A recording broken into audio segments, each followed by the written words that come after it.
So good morning, ma'am. I am Laarni Catanyo, and this is my topic about introduction to contemporary dance. So contemporary dance. Contemporary dance is a versatile and expressive styles of dance that emerged in the mid-20th century, blending elements from modern jazz and classical ballet. It It prioritizes individual expression, fluidity, and improvisations over rigid is- structures, using the body, time, and space as its primary tools. So, ang contemporary dance is a versatile and expressive styles of dance, meaning someone or something that can do many different things well.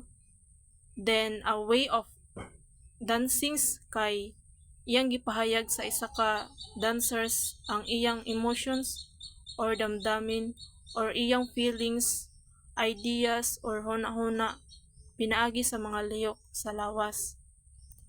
Ang contemporary dance naghatag og importansya sa personal nga pahayag, mga natural movement or lihok or creativity kaysa pagsunod sa mga istriktong mga paagi or porma sa sayaw.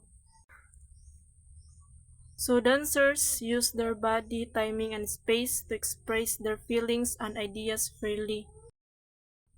So next, key pointers. First is Isadora Duncan, 1877-1927, considered by many to be the mother of modern dance. She rejected the formal techniques of ballet for a more free-flowing, expressive style inspired by nature and ancient Greece.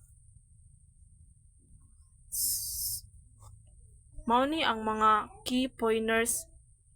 First, si Isadora Duncan, 1877 to 1927.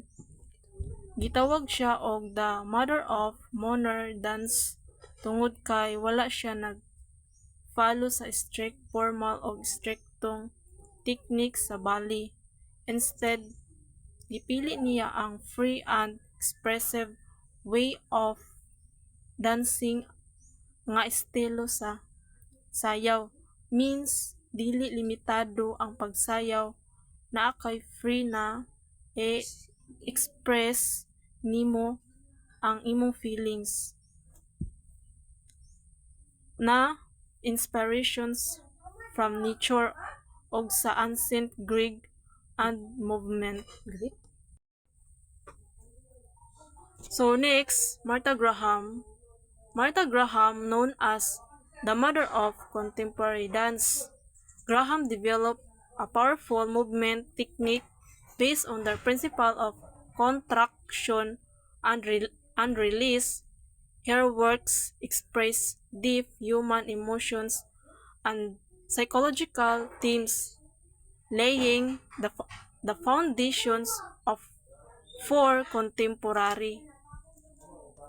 So si Martha Graham, called the mother of contemporary dance, tungod kay nakahimo siya og strong emotional dance style sa sayaw nga based sa iyang ideas sa contraction og release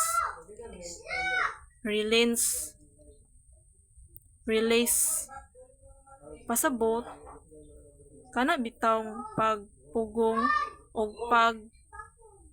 pahigawas sa lawas aron ipakita ang pagbati.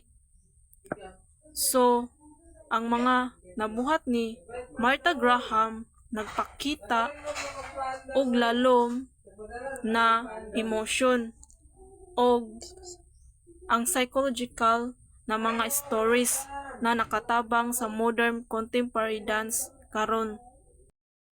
So, ang contemporary dance nakafocus sa more personal expressions, smooth and natural movement and creativity. So, more ta kong topic. Thank you. That's all.